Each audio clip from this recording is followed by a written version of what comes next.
Bonjour à toutes et à tous, nous sommes de retour à la ferme de Paris pour le mois de la permaculture. Aujourd'hui avec Marcella, nous parlerons de l'écosystème de la mare. Mais je crois que tu n'es pas toute seule aujourd'hui, Marcella. Non, effectivement, je suis avec mon collègue Sean qui est là, Bonjour Sean. Bonjour. jardinier à la ferme de Paris. Oui. Et donc ensemble, on va vous parler de cette parcelle qui est derrière nous. Alors pour vous situer au niveau de la ferme de Paris, vous avez déjà vu la forêt nourricière avec les principes en permaculture et aménagement qu'on peut faire pour garder cet espace le plus sauvage possible qui est au fond de la ferme derrière nous. Et vous avez aussi vu le verger en guilde pour justement continuer sur l'équilibre des plantes entre elles. Et le verger, il est à l'entrée de la ferme, donc on est à mi-chemin entre ces deux endroits. Et c'est une parcelle qu'on appelle la parcelle biodive. C'est sur laquelle on a expérimenté pour la première fois une parcelle en permaculture. Et donc j'aime bien ce mot expérimenter parce que ce qu'on peut conseiller au public qui nous regarde, c'est qu'en jardinage, il faut toujours expérimenter et pourquoi pas innover grâce aux observations qu'on constate. Nous rappelons que la ferme de Paris a un but pédagogique. Oui, et justement, j'ai une anecdote concernant ce mot important en permaculture, l'équilibre. C'est qu'on a un collègue conférencier de la ville qui nous a demandé des photos de pucerons à la ferme, mais en fait, on lui a répondu qu'on n'en avait pas. Donc lui, ça ne l'arrangeait pas parce qu'il en avait besoin. Mais comme quoi, le bonheur des uns fait le malheur des autres. Nous, on n'en a pas. Et je pense que c'est tout l'équilibre qui est constitué grâce à la forêt nourricière, au verger et à la mare qu'on va découvrir, qu'on arrive à que toutes ces plaies, on va dire les nuisibles, soient contrôlées naturellement. D'ailleurs, ça fait presque une diagonale sur tout le terrain de la ferme de Paris. Oui, voilà. En fait, la mare, on le verra tout à l'heure, Sean va nous l'expliquer, mais elle a été pensée pour entrer dans en fait, on va dire dans l'écosystème de la ferme, en harmonie avec les autres lieux. Et j'ai cru entendre qu'il nous a réservé quelques surprises en termes d'auxiliaires. Oui, on verra ça. Eh bien, c'est parti. Oui. On va avancer, on va rentrer dans la parcelle.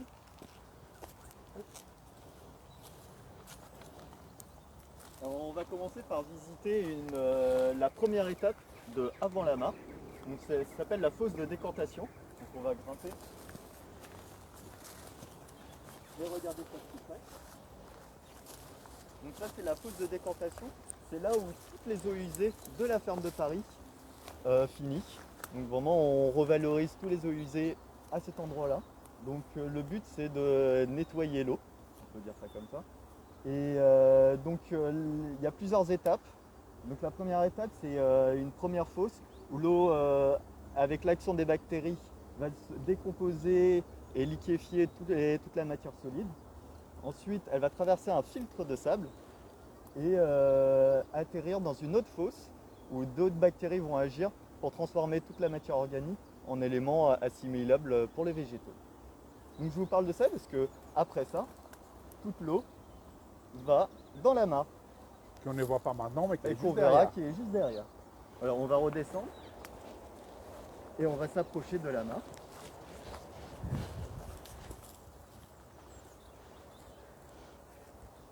Donc, je vous ai parlé d'eau usée, mais aussi la mare récupère toutes les eaux de pluie des bâtiments.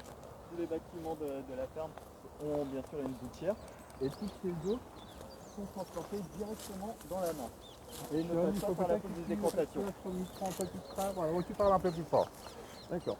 Donc comme je vous disais, l'eau de pluie donc, se déplace jusqu'à la mare.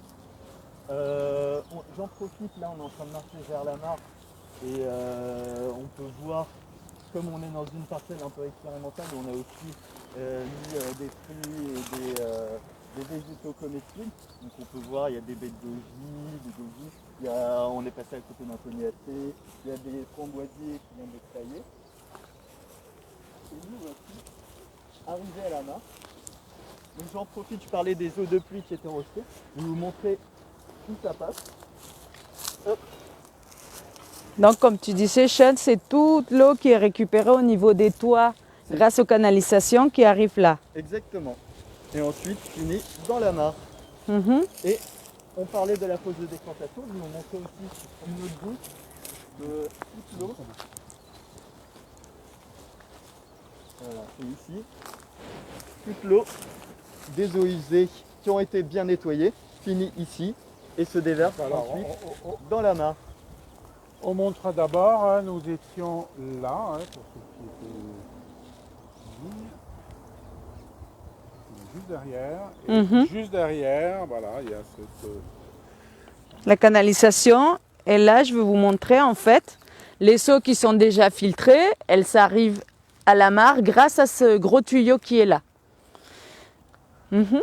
Et l'eau se déverse directement dans l'eau, Sean, dans la mare. est-ce que tu peux nous dire, Sean, quelle est la profondeur de cette mare?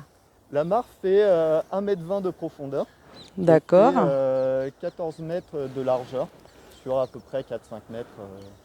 Ok. Donc, ouais, je rappelle, c'est une mare qui a été créée. Elle n'était pas ici à la base. Elle a été créée en 2014. Et donc, ça fait déjà quelques années qu'elle a eu le temps de, on va dire, se végétaliser et se renouveler en tout cas le plus naturellement possible. Et Sean, tu nous as parlé des éléments techniques de la mare, profondeur. Est-ce que tu peux nous dire autre chose par rapport à ça? Juste un détail pour Fabrice, on ne parle pas d'épuration, mais on parle d'écosystème de la mare. Oui, voilà. C'est vraiment l'écosystème en soi de la mare au niveau de la ferme. Et donc, est-ce que tu peux nous dire grâce à quoi l'eau reste dans la mare? Alors, au moment de la création en 2015 de la mare, on a réfléchi déjà pour être en cohérence avec la ferme, à déjà créer une mare pour avoir tous les bénéfices d'avoir un plan d'eau sur le site. Et donc la mare, on est sur un sol sableux, donc on a dû mettre une géomembrane pour pouvoir bloquer l'eau et permettre d'avoir la mare. Mhm. D'accord.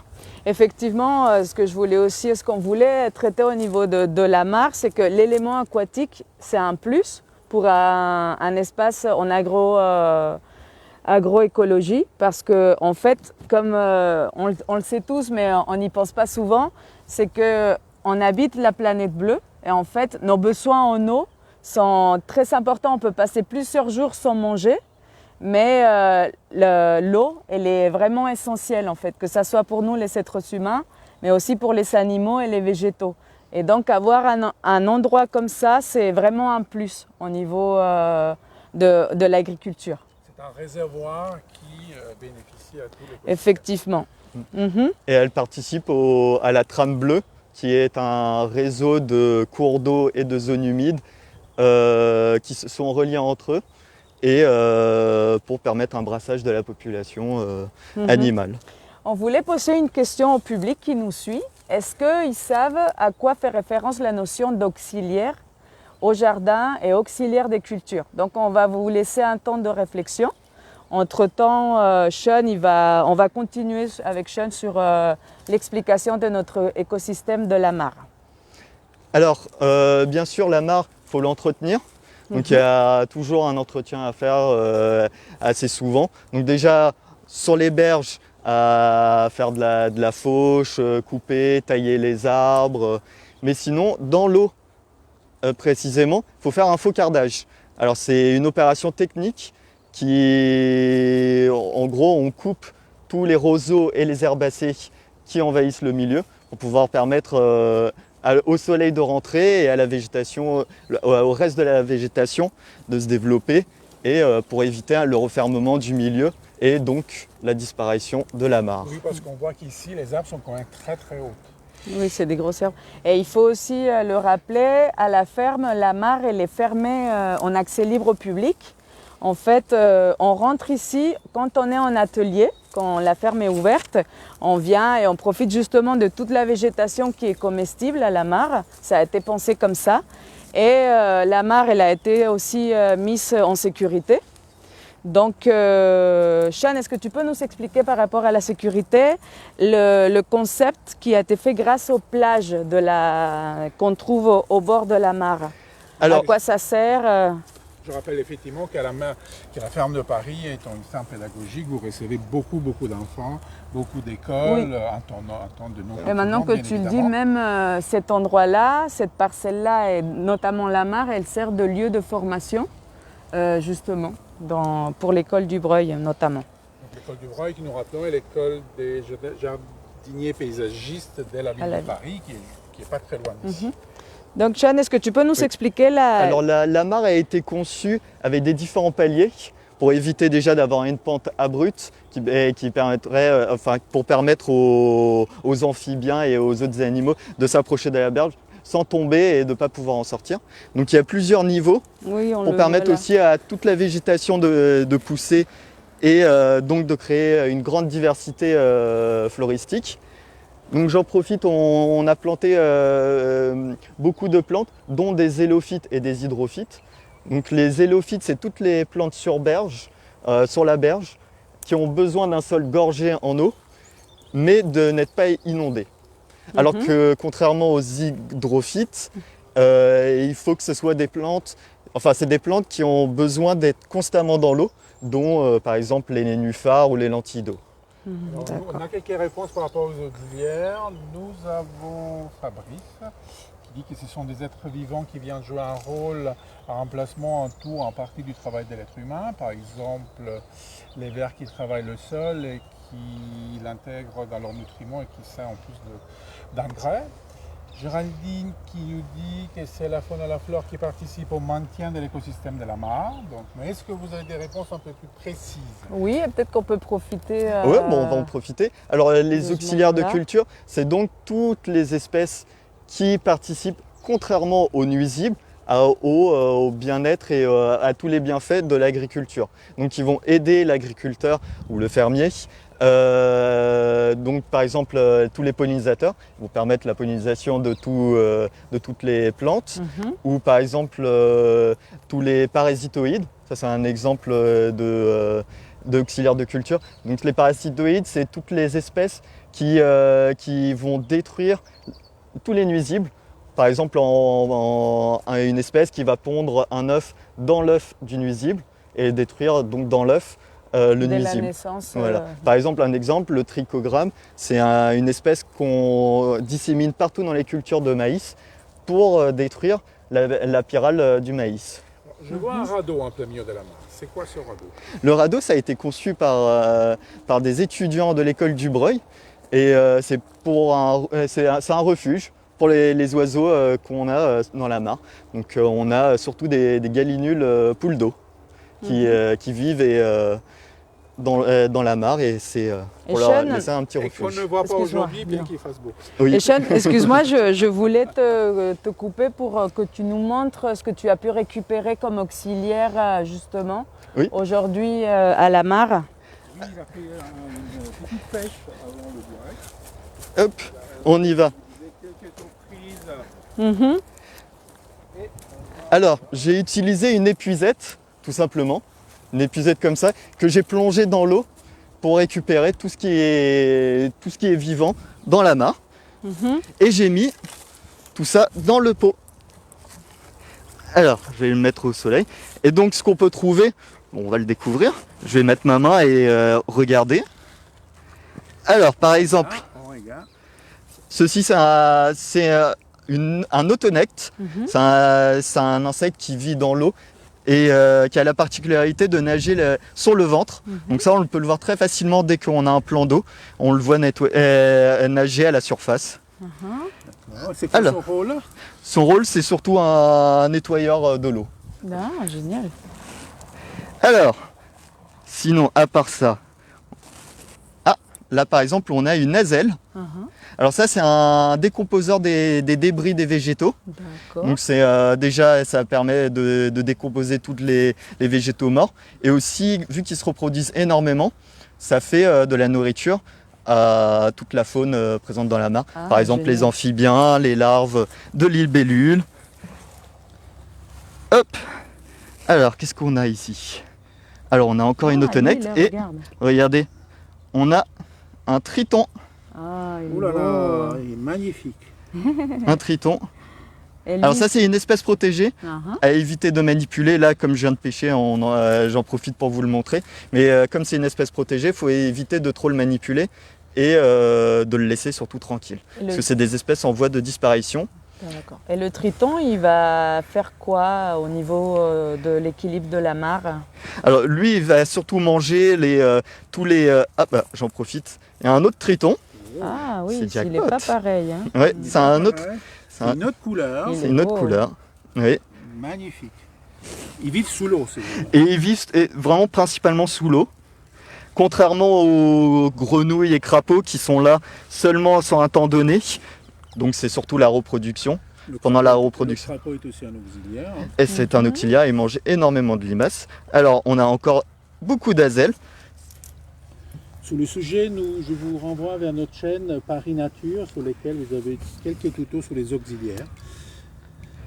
Hop, Chaîne encore sur des YouTube. azelles. Alors, Fabrice nous demande comment se fait l'oxygénation de la mare, notamment quand elle est vidée en été. Est-ce qu'elle est vidée en été, votre mare? Alors non, elle n'est pas vidée en été. Elle est constamment pleine. Parce que tous les fermiers sont là tous les jours de la semaine. Et donc on utilise constamment des eaux usées. Enfin, on rejette constamment des eaux usées. Donc même en été, l'eau est pleine à ras-bord. Donc l'oxygénation s'est fait naturellement. Oui, Voilà. grâce aux plantes, au système racinaire des plantes. Alors ici, on a une larve de libellule. Alors la larve de libellule, c'est donc les libellules pondent dans l'eau. Et donc quand ça éclot, ça ressemble à ceci. Et donc ça vit quelques années dans la mare. Et ensuite, ça se métamorphose et ça sort à l'air libre pour se reproduire. Et c'est ce qu'on voit après qu'ils veulent Donc cette larve dans de les... libellule restera dans la mare quelques années. Voilà, ça reste Ah quelques bon années avant de sortir à l'état d'adulte. D'être une libellule. Ouais. Et ça, c'est un très grand prédateur, c'est l'un des plus grands prédateurs de la mare. Et donc, il se nourrit énormément d'azelles ou de larves de moustiques, par exemple. C'est un très bon régulateur des larves de moustiques. Et en fait, Sean, toute cette faune, on va dire, aquatique, et même le fait qu'il y ait un coin d'eau, il peut attirer des mammifères comme le hérisson, aussi très bon auxiliaire. Très bon auxiliaire qui mange énormément de limaces aussi. C'est le pire ennemi des jardiniers. À propos de l'hérisson, je signale un live la semaine prochaine, Mission Hérisson en direct du parc floral. Ah, génial. Génial.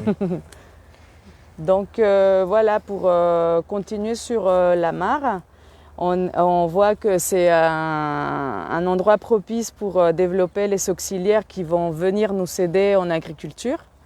Et effectivement, grâce à toutes ces eaux usées qu'on a récupérées, c'est de la récupération, on va dire, de la transformation d'eau qui normalement irait dans le système de canalisation ordinaire. Là, on en fait quelque chose, on crée un écosystème.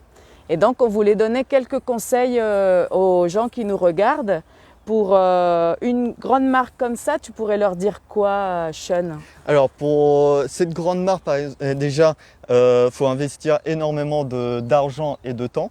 Déjà, ça, C'est un grand investissement. C'est un grand investissement. Mais ça peut être beaucoup plus petit si on a un jardin qui n'est pas très grand. Voilà. Justement. Si on a un petit jardin, il Voilà. faut que la mare fasse au moins 5 mètres carrés. Pour qu'elle soit vraiment fonctionnelle, il faut que c'est le minimum pour que vraiment qu'il y ait un habitat et que ça attire toute la faune de la mare. Voilà, 5 mètres carrés, c'est pas si grand. C'est pas que si ça, grand. Donc elle est totalement... Mais Et sinon- ça apporte énormément de bénéfices pour si on a un potager à côté. On aura beaucoup d'odonates, les libellules et les demoiselles, des amphibiens si on a de la chance, et qui vont faire un équilibre très intéressant pour le potager. Et aussi, on voulait donner quelques conseils justement pour des petites surfaces, même au niveau, si on a des jardinières sur un balcon ou autre, comme par exemple placer des petits abreuvoirs pour oiseaux, insectes, surtout les jours où on a des fortes canicules. On peut penser justement à ces auxiliaires en sachant que la mare fait partie de la trame bleue, mais on a aussi la trame verte dans le plan de la biodiversité de Paris. Et en fait, il faut savoir pour le public que toutes ces trames, que ce soit des jardinières, des balcons, des parcs privés, publics, tout ça, ça fait partie d'une trame, comme dit Sean, pour favoriser le passage de toute cette faune. que ça soit faune ou flore. La D'accord? nature n'a pas de frontières. Donc Voilà. tous les Donc, auxiliaires qui reprennent vie ici peuvent se transférer. Effectivement, grâce à nous, en fait, si un gros jour de canicule, grosse canicule, on pense à mettre quelques abreuvoirs, ça va permettre aux insectes et aux oiseaux de venir se désaltérer et d'être bien. Il suffit d'une coupelle d'eau. Oui, voilà, des petits bouchons, effectivement. Est-ce que cette mare sert comme réservoir hydrologique pour l'arrosage de la ferme? Alors non, toute l'eau reste dans la mare et n'est pas réutilisée après en arrosage. Et en fait, là, on reprend aussi ce qu'on voulait vous dire, c'est qu'en eau, il faut savoir que notre consommation d'eau a triplé ces dernières années, tout en ayant d'un autre côté une diminution de ces stockages d'eau, comme cette mare par exemple, suite à l'urbanisme, suite à voilà, le développement de la ville. Donc on voulait aussi parler de ce qu'on peut faire en économie d'eau. Là on voit qu'on crée carrément un écosystème grâce aux eaux usées et aux eaux de pluie. Mais on peut aussi faire des économies d'eau, par exemple dans un jardin, Sean, oui. Avec... Par exemple, à récupérer l'eau de pluie. Par exemple, si vous habitez en maison, d'installer un bassin de récupération, juste un bidon, gros bidon de 200 litres. C'est très facile à mettre en place, il suffit de l'installer à côté de la gouttière, de le connecter et ça permet ensuite d'arroser toutes les plantes grâce à ça. Après, il y a plusieurs systèmes. Il y a le système extérieur où on place juste le bidon, mais dès qu'il gèle, il peut y avoir des problèmes. Si ça gèle, ça peut abîmer tout le plastique. Ou sinon, si on est très motivé, on peut le mettre hors gel, donc sous terre. Et là, toute l'année, on peut utiliser l'eau qui est récupérée. Donc un petit détail un commentaire de la part de Fabrice qui est quand même très utile. Quand tu parlais effectivement d'aider en cas de canicule les animaux avec des coupelles, il ne faut pas que cette eau soit stagnante. Oui, donc, voilà, il faut toujours... C'est pour ça qu'il faut mettre des petites coupelles et les remplacer, oui, parce que pour éviter la prolifération des moustiques. Effectivement, il faut veiller à que l'eau elle soit fraîche. Une petite coupelle qu'on remplace régulièrement plutôt qu'une grande. Idéalement quotidiennement. Oui. Pour éviter, comme vous avez dit, la prolifération. Des coupelles ou des bouchons un peu voilà, en métal qu'on puisse remplir, pas très profond parce que voilà, les abeilles c'est de petite taille, du coup il faut quand même qu'elles puissent pouvoir venir se poser sur l'eau d'une manière ou d'une autre sans se noyer. Effectivement, il faut penser à la noyade des animaux. Et autre chose, c'est par exemple, on a des techniques de jardinier pour l'arrosage par exemple. Est-ce que tu conseilles pour des économies d'eau? Alors en économie d'eau, déjà il y a l'arrosage, oui, comme tu as dit Marcella, c'est déjà arroser le matin ou le soir. Jamais à midi, dès que c'est ensoleillé, il faut éviter parce que l'eau va juste s'évaporer. Idéalement le soir, comme ça l'eau va pouvoir s'infiltrer dans la terre et les végétaux vont pouvoir assimiler l'eau toute la nuit, alors que le matin il fait vite chaud. Ouais. Et créer aussi un peu d'humidité pour la nuit. Aussi, oui. Un peu de fraîcheur. Oui. Et ce qu'on voulait aussi vous dire par rapport à la mare, c'est que quand il a fait très très chaud cet été par exemple, ici, c'est un endroit dans lequel on se désaltère juste en venant au bord de la mare. Donc voilà, très utile lorsque des beaux jours, il fait très chaud. Toujours avoir un coin d'eau, c'est essentiel en fait. C'est très important d'avoir toujours un plan d'eau, que ce soit une fontaine ou que ce soit une mare, c'est toujours très important. On voit que la température diminue très rapidement dès qu'on est en présence de l'eau. Et aussi cette mare, comme tu vois Gualtiero, je ne sais pas si tu peux zoomer sur ça. En fait, il faut savoir que c'est aussi des abris pour les auxiliaires. Tout ça, ça va permettre aux petits auxiliaires. Effectivement, de mettre quelques petites pierres dans les coupelles pour les insectes. Voilà. Là, ici, c'est une grosse pierre. Oui. Alors, comme je vous ai dit, oui, les amphibiens, donc les grenouilles et les crapauds, viennent qu'à un moment donné. Donc, c'est seulement pour la reproduction, qui devrait pas tarder à commencer. Ça commence souvent début février et ensuite sur le mois de mars et d'avril. Mais tout le reste de l'année, par exemple, le crapaud commun vit dans les sous-bois ou en forêt. Donc c'est pour ça que ça peut être intéressant en hiver de leur laisser un peu des rondins de bois ou d'avoir à côté des arbustes. Comme ça, ils ont leur habitat juste à côté de la mare et des refuges. Et autre intérêt de la mare durant l'hiver, c'est que comme il y a moins de végétation, les animaux, les auxiliaires trouvent moins de sources de nourriture parmi les végétaux, mais grâce à la mare, ils peuvent avoir un accès à la nourriture car il y a nombreux insectes qui viennent se reproduire et donc ils pourront, les auxiliaires, se nourrir de ces insectes-là. Ou des larves ou des œufs. Voilà, donc toujours un gîte même en hiver et un couvert pour les auxiliaires. Et donc Sean nous a parlé des mois prochains par rapport à la reproduction des auxiliaires. Et on voulait vous dire qu'au mois de mai, le 22 mai, c'est la journée de la biodiversité. Et j'espère qu'on sera ouvert à ce moment-là parce qu'on a prévu une programmation justement pour que le public puisse venir et profiter à ce moment-là. C'est là où les auxiliaires ils sont sortis de la dormance hivernale. Nous l'espérons tous. Oui. J'ai une question que personnellement je ne comprends pas, mais peut-être vous, y a-t-il des auxiliaires non autochtones? Non autochtone. Oui, il se peut quand même. Il se peut, j'en ai pas en tête, mais il se peut.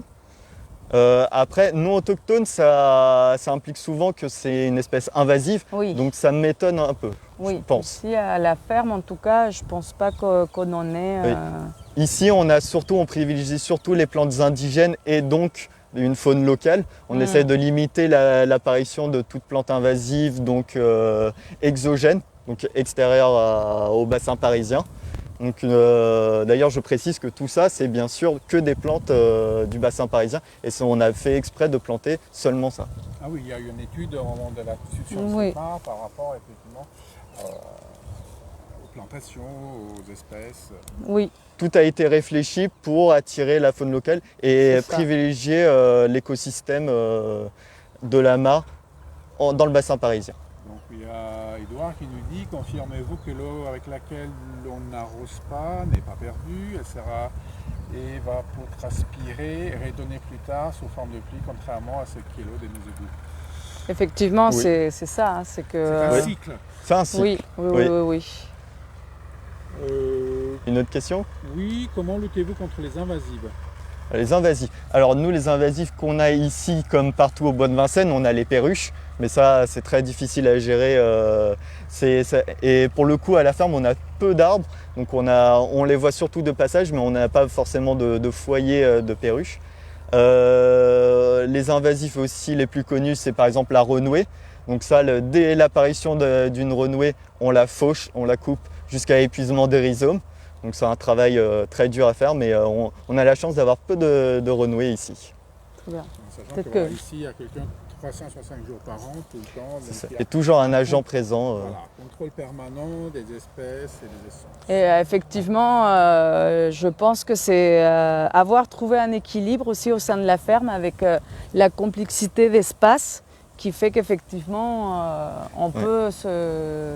Comme a dit Marcella avant, on a peu de pucerons parce qu'on a un équilibre Oui, je pense d'écosystème qui est énorme et qui est très intéressant et qui est très simple. On favorise une grande diversité d'habitats, donc les pucerons ne seront pas présents Oui. parce qu'il y a toujours les prédateurs qui sont Ben, là. c'est l'intérêt d'avoir une richesse en variété, contrairement aux monocultures par exemple. Après, on doit en faire bien sûr, mais c'est tout en trouvant un équilibre qu'on réussit effectivement à lutter contre les nuisibles, les indésirables pour les cultures et l'environnement en Source fait. de bonheur. Oui. Comme les moustiques, on n'a pas de problème, parce qu'on dit souvent que dès qu'il y a une mare, on a des problèmes de moustiques. Et ici, on n'a jamais eu de problème de moustiques, Pas de parce que prolifération. la mare est vraiment en équilibre. On peut avoir quelques moustiques qui sortent, Bien sûr. mais la plupart sont éliminés, mangés par tous les prédateurs présents. Ils feront partie de la chaîne alimentaire. C'est ça, c'est la chaîne alimentaire voilà. et il n'y a pas une espèce qui prend le dessus sur une autre. Mm. Il y a un équilibre.